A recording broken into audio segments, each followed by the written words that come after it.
इस चुनावी दौर में सभी पार्टीज अपना मैनिफेस्टो देने वाली हैं, तो बात करते हैं आज के मैनिफेस्टो के बारे में, जो कि है कांग्रेस का मैनिफेस्टो। उसी कड़ी में आज हमारे साथ हैं मिस्टर लक्ष्मीकांत शर्मा जी, जो कि कांग्रेस के सीनियर लीडर हैं और बहुत सारे विभिन्न पदों पर काम कर चुके हैं, थाने सर से हैं।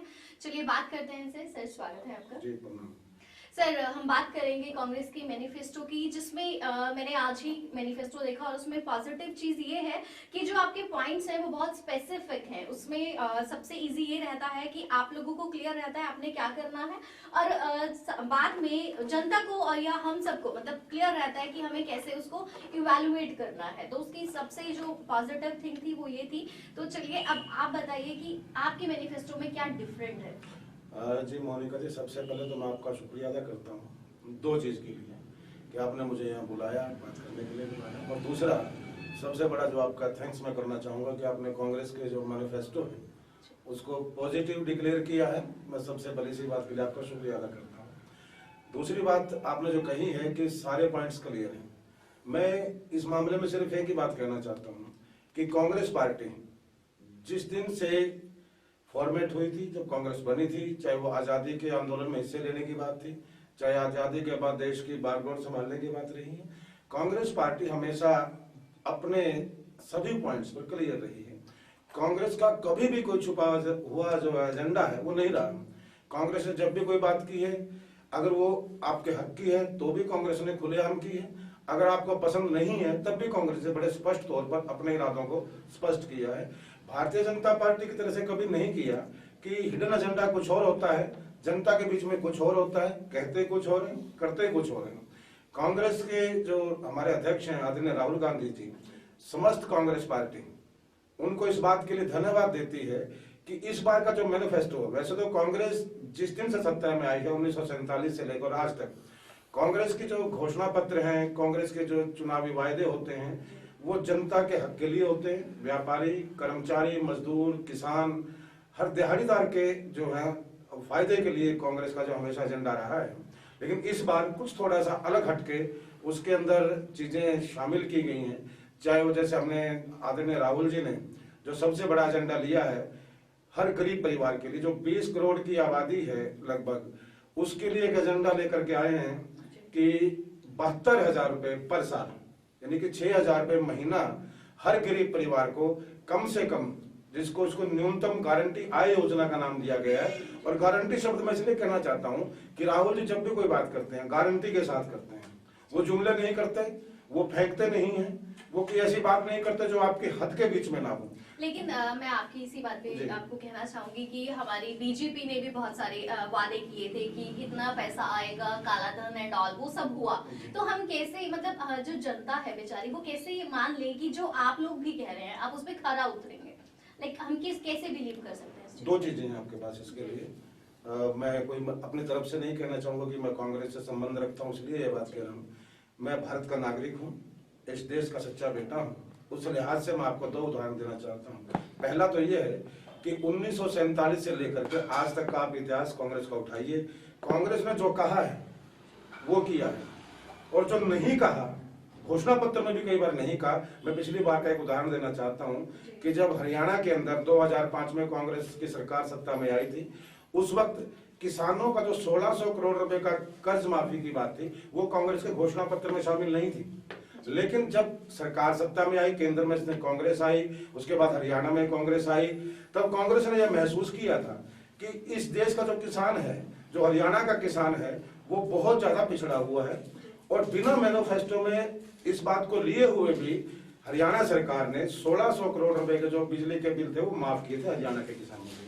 उसके अलावा आप अतीत उठाइए, मैं नहीं कहता कि आप मेरी बात पे यकीन कीजिए, मैं नहीं कहता कि आप किसी कांग्रेस नेता की बात कीजिए, मैं सिर्फ इतना चाहूंगा कि कांग्रेस का अतीत उठाइए, हिंदुस्तान के लिए जितने भी चुनाव हुए हैं, जो घोषणाएं की गई हैं, उनको उठाइए। आपको 99.99% वादे आपको पता लगेंगे कांग्रेस ने जो किए थे घोषणा पत्र में, वो पूरे किए गए। दूसरी बात, मैं अभी ताजा उदाहरण देना चाहता हूं कि 3 राज्यों में हमारी सरकार आई थी दिसंबर के अंदर, राजस्थान में, मध्य प्रदेश में और छत्तीसगढ़ में। वहां पर राहुल जी ने किसानों की कर्ज माफी का वादा किया था और यह कहा था कि सत्ता में आते ही 10 दिन के अंदर हम सबके कर्ज माफ करेंगे। जी। 10 दिन एक बहुत कम वक्त होता है, अगर हम इसको देखें 10 दिन में करना संभव नहीं हो पाता कभी भी। और तब ये भारतीय जनता पार्टी के जो लोग हैं, जो जुमले फेंकते हैं, झूठ फेंकते हैं, फरेब मक्कारी जिनका धंधा है, व्यापार है, ये लोग हंसते थे कि कैसे 10 दिन के अंदर राहुल गांधी कर्जा माफ करेगा। लेकिन आज आप राजस्थान में, मध्य प्रदेश में और छत्तीसगढ़ में जाकर के पता कर सकते हैं कि 2 दिन के अंदर, 10 दिन की बात नहीं करता मैं, 2 दिन के अंदर किसानों की कर्ज माफी की योजना थी जो लागू कर दी गई थी। अब ये पॉसिबल है कि एक ही दिन के अंदर सबके हो जाएंगे, ये मैं नहीं कह सकता, कोई भी नहीं कर सकता कि एक ही दिन पहले दिन सब कुछ हो जाएगा। पूरे असेसमेंट डाला, किसानों के कर्जे माफ हुए। आज वहां के लोग, वहां के किसान इस बात के गवाह हैं, मैं नहीं कहता, वहां के लोग गवाह हैं कि तीनों राज्यों के अंदर 10 दिन की बजाय 2 दिन के अंदर ही वो वादे पूरे किए गए। जहाँ पे जो कांग्रेस का ये मैनिफेस्टो है इतना पॉजिटिव दिखाई दे रहा है, इतनी स्पेसिफिक है, इतनी चीजें वो दे रहे हैं। सबसे पहले की प्रायोरिटी है वो शिक्षा पे, रोजगार पे और इन चीजों पे है। आप मतलब ये जितना अच्छा, इतना इजी लग रहा है, क्या उतना इजीली हो पाएगा? वो अमाउंट कहाँ से आएगा? मतलब अगर हम बात करें कि हमने इतने 1000 हमने किसानों को देना है, हमने ये करना है, वो कहना बहुत ईजी है, मतलब वो एक्चुअल में आएगा कहाँ से? उसके लिए आपको इनकम भी चाहिए। देखिए, मैं इसमें 2 बात करना चाहता हूँ कि हर मामले में जो है भारतीय जनता पार्टी के जो वित्त मंत्री थे अरुण जेटली जी, मैं उन शब्दों का प्रयोग नहीं कर सकता। सभ्य प्राणी हूँ, वो लोग असभ्यता की बात करते हैं, मैं सभ्य प्राणी हूँ। कांग्रेस संस्कार की पार्टी है, संस्कारों की पार्टी है, लेकिन बड़ी बेशर्मी के साथ मैं इन शब्दों पर जोर देना चाहता हूं कि बड़ी बेशर्मी के साथ अरुण जेटली ने यह कहा था कि 72,000 रुपए साल कांग्रेस कहां से लेकर के आएगी। 72,000 रुपए। उस अरुण जेटली से किसी मीडिया के साथी ने कभी ये नहीं पूछा, बड़े अफसोस की बात होती है कि मीडिया के किसी साथी ने, उनका दायित्व बनता था पूछना, आप हमसे 72,000 रुपए पूछ रहे हो, किसी ने कभी उनसे ये नहीं पूछा कि भाई 15-15 लाख रुपए हर हिंदुस्तानी के अकाउंट में कहां से आएंगे।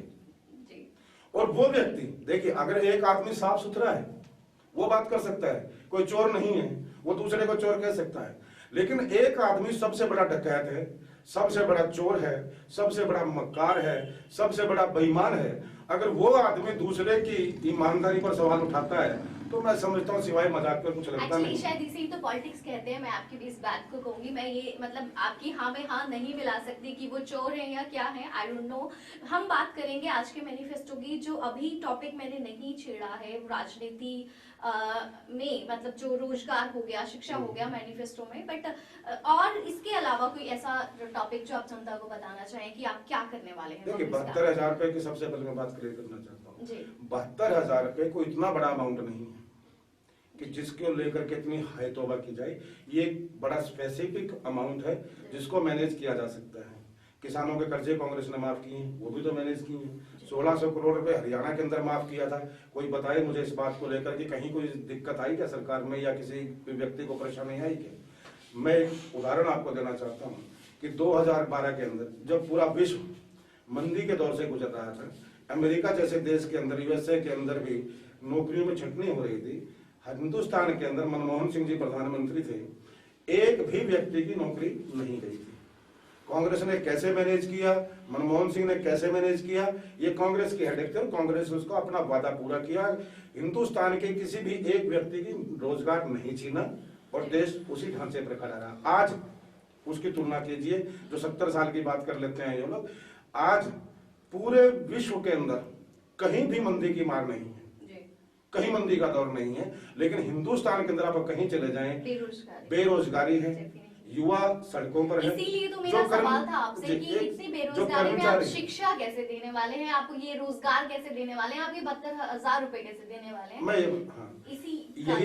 इसी बात के ऊपर यही काबिलियत होती है इंसान की कि किसी आदमी के ऊपर कोई इंसान जिस फील्ड का माहिर होता है, जो व्यक्ति जिस क्षेत्र में काम कर सकता है। अब मैं एक बड़ी मोटी सी बात कह सकता हूँ कि इंजीनियर अगर कोई व्यक्ति है, अगर आप उसको डॉक्टर का काम दे देंगे कि फलां आदमी को इंजेक्शन लगाइए, कैन इट पॉसिबल?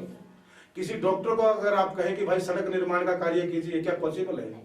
तो मैं ठीक वैसे कहता हूँ कि सत्ता करना, मैनेज करना, फंड रेज करना, ये सब कांग्रेस के लोगों का काम है। कांग्रेस के लोग ऐसे नहीं बनाते, इस मैनिफेस्टो भी ऐसे नहीं बनाया गया। पहले सबसे पहले बता दूं कि इसको हमने एक नाम दिया, जन आवाज के नाम से। ये प्रोसेस करीब हमारा 2 साल से चल रहा था। प्रदेश में भी, देश के अंदर भी, बूथ लेवल पे भी हमने एक मीटिंग्स बार बार की हैं, इसलिए कि हम एक मैनिफेस्टो ऐसा लेकर के आए जो जनता का मैनिफेस्टो हो, जनता के द्वारा हो, लोगों की उसमें भागीदारी हो। राहुल जी ने एक प्रोग्राम दिया जन आवाज के नाम से, और इसको लेकर के हरियाणा में भी आदरणीय डॉक्टर अशोक तंवर जी के नेतृत्व में कम से कम 20-30 बैठकें हुई हैं कार्यकर्ताओं के साथ, नेताओं के साथ नहीं, कि कहाँ का क्या मुद्दा है, किस आदमी की क्या जरूरत है, उन बातों को मैनिफेस्टो में शामिल किया जाए। उन्हीं को लेकर के इसको हमने नाम दिया जन आवाज का, और अब हमने से कहते हैं कि हम निभाएंगे। इसका हमने नाम दिया है, ये मैनिफेस्टो ही नहीं है, इसको हमने नाम दिया कि हम निभाएंगे। वो लोग फेंकते हैं, वो जुमले करते हैं, वो झूठ बोलते हैं, वो हर वादा भूल जाते हैं। 2014 का आप कोई भी इशू उठा लीजिए, चाहे राम मंदिर था, आज कहीं नहीं है, चाहे वो धारा 370 थी, आज वो कहीं नहीं है, 15 लाख रुपए आज कहीं नहीं है, देश के अंदर 2 करोड़ रोजगार हर साल देंगे, कहीं नहीं है, कोई भी एक भी ऐसा वादा नहीं है। और मजे की बातें की आप, कमाल में इस बात का मानता हूं कि विकास की बात वो करते थे, नोटबंदी करी, मोदी जी ने डंकी की चोट पे करी, रात को 12 8 बजे 9 बजे आए, और लोगों ने मजाक भी उड़ाया कि भाई वो आता है, सांता आता है, पैसे ले जाता है। 8 बजे आते हैं, कल सुबह से पुराने नोट नहीं चलेंगे, नोटबंदी देश के हित में है, आतंकवादियों की कमर टूट जाएगी, अब आतंकवाद देश से खत्म हो जाएगा। एक मुद्दा लेकर के आए जीएसटी का, जीएसटी भी रात को 12 बजे चोरों की तरह लागू की गई थी। जो भी काम करते हैं रात के अंधेरे में करते हैं, दिन में काम नहीं कर सकते, क्योंकि सब जानते हैं कि लोग विरोध करेंगे, रात के टाइम में करेंगे, लोग सो जाते हैं, या के चुपके से घोषणा कर देते हैं। अगर आज मैं एक बात मानता हूं, नोटबंदी और जीएसटी सरकार की उपलब्धि है, वो कहते हैं हमारी उपलब्धि है, अगर वो उनकी उपलब्धि है तो उन उपलब्धियों पर नरेंद्र मोदी जनता के बीच में जाकर के वोट क्यों नहीं मांगते? क्यों चौकीदार के नाम पे वोट मांगते हैं? मतलब एक देश को हम इंजीनियर बनाना चाहते हैं, बच्चों को, अपने बच्चों को हम डॉक्टर बनाना चाहते हैं, अपने बच्चों को। आप भी अपने परिवार के बच्चों को सोचे कि मेरा बच्चा डॉक्टर बने, मेरा बच्चा इंजीनियर बने, मेरा बच्चा कहीं अच्छी जगह पे जाए। आप चाहेंगे कि आपका बच्चा चौकीदार बने, लेकिन बड़ी बेशर्मी के साथ लिखता है कि हाँ मैं भी चौकीदार। भैया काहे के चौकीदार हो? काहे के चौकीदार हो? काहे की चौकीदारी है? किस चीज की करी है? नीरव मोदी की चौकीदारी करी है, विजय माल्या की चौकीदारी करी है, मेहुल चोकसी की जो है वो चौकीदारी करी है, और पता नहीं कितने इसके रिश्तेदार हैं जिनकी जो है चौकीदारी करी है। और चौकीदारी ये की है कि हर चोर को हिंदुस्तान से भगाने का काम किया है। चलिए हम फिर मुद्दे से भटक गए हैं मुझे लगता है, और फिर मैं वापस अपने मुद्दे पे आती हूँ कि आपका जो कांग्रेस का मैनिफेस्टो है उसमें एक पॉइंट देखने को मिला कि पॉल्यूशन के ऊपर भी स्ट्रेस डाला गया है। जो चीज वो पहले होनी चाहिए थी अब वो है कि एयर पॉल्यूशन कंट्रोल है, उसके ऊपर ध्यान दिया जाएगा, और आई थिंक वो हम सबकी हेल्थ के लिए भी बहुत जरूरी है। और मैं एक और बात बताना चाहूंगी जनता को कि मतलब कांग्रेस का जो मैनिफेस्टो है और जो कानून की शिक्षा, रोजगार और हेल्थ सेंटर, हेल्थ केयर के बारे में बात की गई। तो इसी के साथ मैं आपसे विदा लेना चाहूंगी। धन्यवाद। धन्यवाद आपका।